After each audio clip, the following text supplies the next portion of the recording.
妻子关系特别好，我们是在学习软件上认识的。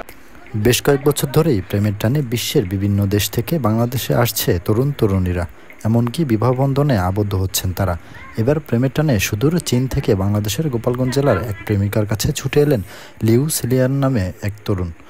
শুধু ছুটেই আসেননি, করেছেন গোপালগঞ্জের তরুণীকে বিয়ে, করেছেন ইসলাম ধর্ম গ্রহণ।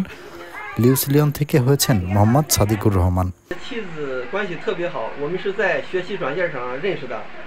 我的妻子是一个非常开朗、温柔的女人，我特别喜欢她。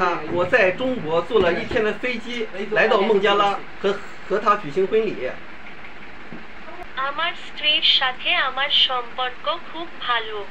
আমরা সফটওয়্যার শেখার উপর পরিচিত হয়েছিলাম। আমার স্ত্রী খুব আনন্দদায়ক এবং মৃদু মহিলা। আমি তাকে বিশেষ করে পছন্দ করি। আমি চীনে একদিনের জন্য বিমান নিয়ে বাংলাদেশে এসেছি এবং তার সাথে বিয়ে করেছি। রোববার গোপালগঞ্জের একটি আদালতে এফিডেভিটের মাধ্যমে চীনা তরুণ লিউ সিলিয়ান ও শহরের নিচুপাড়া এলাকার আবুল হোসেন হাওলাদারের মেয়ে সীমা আক্তার বিবাহ বন্ধনে আবদ্ধ হন। চীনা জামাই পেয়ে খুশি সীমার পরিবার ও আত্মীয় স্বজন। এদিকে প্রেমিক চীনা তরুণ লিউ সিলিয়ানকে দেখতে প্রতিনিয়ত সীমার বাড়ি ভিড় করছে প্রতিবেশী ও আশপাশের লোকজন। সীমা আক্তার ও চীনা তরুণ একে অপরের সঙ্গে কথা বলে অনুবাদক অ্যাপসের মাধ্যমে। অনুবাদক ব্যবহার করে কথা বলতাম, আর সে এখন আমাকে ভাষা শেখাবে। ওই দেশে যাওয়ার পরে নাকি? ওই দেশে যাওয়ার পরে আবার এখন যতদিন আছে ততদিন শেখাবে। না, আমরা তো ভাবছিলাম যে আমার বোনকে নিয়ে যে বিক্রি না করে দেয় বা কোনো পাচার না করে কি হবে, কিন্তু সে অনেকভাবে প্রমাণ করতেছে যে সে রিয়েল।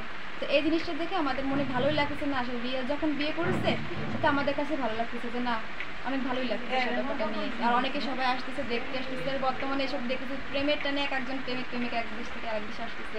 সেক্ষেত্রে আমাদের বাড়িতে যে এরকম একটা ঘটনা ঘটেছিল সেটা আমি বুঝতে পারি নাই। আর আমি সামাজিক মাধ্যমে একটা ছবি পোস্ট করেছিলাম, সেটা দেখলাম রীতিমতো অনেকটা ভাইরাল হয়ে গেছিলো। জানা গেছে প্রেমিক লিউ সিলিয়ানের সঙ্গে প্রেমিকা সীমা আক্তারের 4 মাস আগে সামাজিক যোগাযোগ মাধ্যমে পরিচয় হয়। এরপর দুজনেই জড়িয়ে পড়েন একে অপরের ভালোবাসায়। লিউ সিলিয়ান চীনের একটি কোম্পানিতে চাকরি করতেন। সীমাকে দেওয়া কথা রাখবে বলে 2 মাসের ছুটির আবেদন করেন, কিন্তু লিউ সিলিয়ানের কর্মস্থল তাকে ছুটি দেয়নি। কিন্তু প্রেমের কাছে কোনো বাধা ঠিকে না, তাই তো 2 মাস ছুটি না পেয়ে শেষমেশ চাকরি ছেড়ে দিয়ে বাংলাদেশে আসার কঠিন সিদ্ধান্ত নেন চীনা তরুণ। তার সাথে আমার অনলাইনের মাধ্যমে পরিচয় হয়েছে এবং আমাদের সম্পর্ক 4 মাসের। প্রথমে ফ্রেন্ড ছিল, তারপরে প্রেমিক, এখন হাজব্যান্ড হয়েছে। আর সে আসছে এই 27 তারিখে বাংলাদেশে আসছে। কিন্তু সে আগে থেকে আমাকে খুব পছন্দ করতো এবং সে বলতো যে আমি তোমাকে বিয়ে করতে চাই, আমি বাংলাদেশে যাব এবং তোমাকে আমার সাথে করে চীনে নিয়ে আসবো। এতে কি তোমার বাবা মার সম্মতি আছে? আমি পরে আমার বাবা মাকে জিজ্ঞেস করি, তারা সম্মতি দেয় এবং সে তার বাবা মাকে জিজ্ঞেস করে এবং তাদের সাথে আমার পরিচয় করায় দেয় এবং তারাও সম্মতি দেয়। পরে সে বাংলাদেশের ভিসা নিয়ে বাংলাদেশে আসে এবং আমাদের বিয়ে হয়। গত বৃহস্পতিবার রাত 2টায় হজরত শাহজালাল আন্তর্জাতিক বিমানবন্দরে অবতরণ করেন তিনি। পরে লিউ সিলিয়ান ওঠেন ঢাকার একটি আবাসিক হোটেলে। খবর পেয়ে প্রেমিকার বাবা আবুল হোসেন হাওলাদার নিজেই সেখান থেকে রিসিভ করে নিয়ে আসেন গোপালগঞ্জের নিচুপাড়া এলাকায়। গত রোববার লিউ সিলিয়ান নিজের ধর্ম ত্যাগ করে ইসলাম ধর্ম গ্রহণ করেন এবং নাম রাখেন সাদিকুর রহমান সানি। যদি আমাদের পছন্দ হয় আমি বিয়ে দেবো, আর যদি পছন্দ না হয় আমি বিয়ে দেবো না। এই বলার পরে দেখছি যে আমাদের পছন্দ হয়েছে। তারপরে আমি বলছি তা ঠিক আছে, ওর আগে আমি মুসলমান ধর্ম গ্রহণ করাবো। গ্রহণ করানোর পরে তারপরে ওর সঙ্গে আমি বিয়ে দেবো, তার আগে আমি বিয়ে দেবো না। তারপরে আমি কোর্টের মাধ্যমে ওরা মুসলমান ধর্ম করাইছি, এফিডেভিট করাইছি। করানোর পরে শেষে কাবিন রেজিস্ট্রি মৌলবী বাসায় এনে দুজনার বিয়ে দিচ্ছি।